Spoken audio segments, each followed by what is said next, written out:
Welcome to the third episode of Watching Paint Dry. I'm getting a little bit more confident with the microphone here.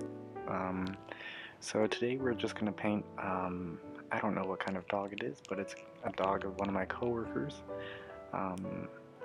So what we'll do start off first with is getting the stencil or outline set up, and then we use that and then fill in the blanks like a coloring book.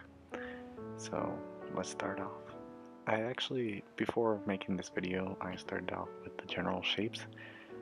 If you're good at math or geometry, you can focus in on the shapes. So like the head I made with a square followed by a trapezoid underneath it, and then two triangles on the top right corners, or the top right and top left corners.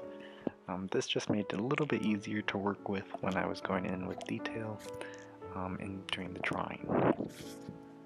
If you want to paint along with me, I'll probably post a digitized version of the stencil for you down in the description.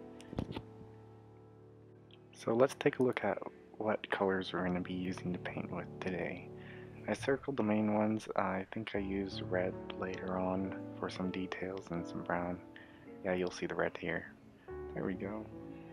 And so let's begin by painting. I think I painted the ear first.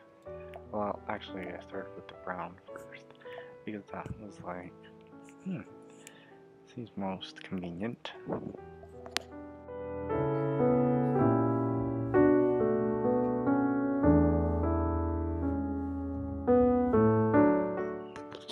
Alright, so after having done some of the gray and filling in all the different colors, I'm going to touch up the body. Now, if you look at the picture that we used today, there's a little bit of a golden hue or like gold touch to it. So that's kind of what I'm doing here. I'm using the darker variation gold brown, and I'm lightly using it using water. That way I don't have to worry about it being too prominent on the picture. Sometimes you'll see me dab the paper, but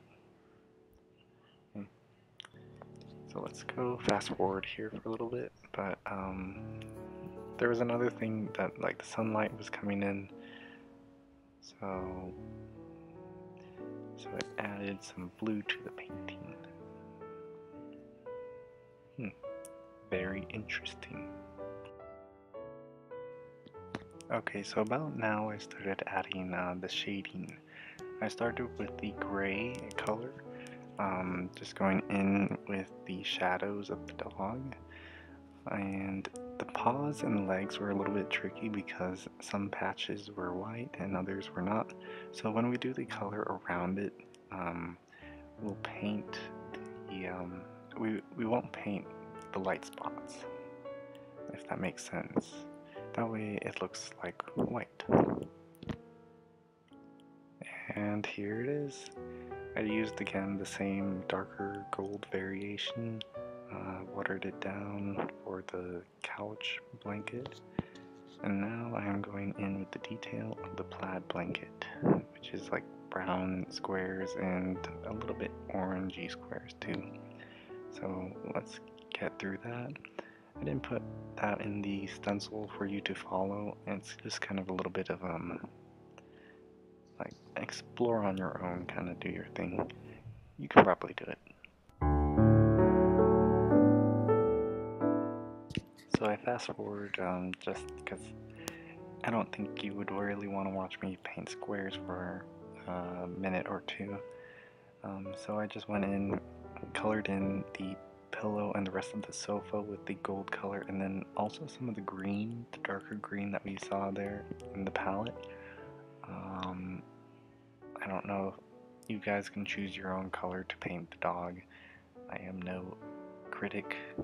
Sometimes I am, sometimes I'm not. As long as it turns out good, I don't really care. So here I'm just going in with the gray to outline the sides of the sofa.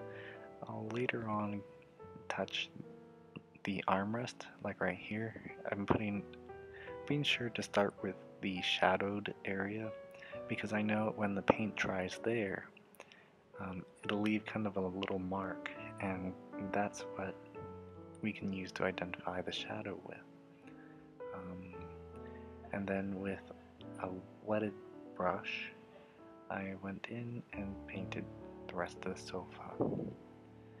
You can, if you're following along this far, you're probably doing pretty good. And really, it's just fill in the blanks. And now, just to really define those shadows, I went in back with the gray color, being sure to almost do a dry brush with it, but not really. Here, touching it up. There we go. And this should be your finished product. Okay, so I actually went in with a little bit more detail by adding a fireplace and curtains. But that's subject to what you want to add to it. So thanks for watching. See you next time.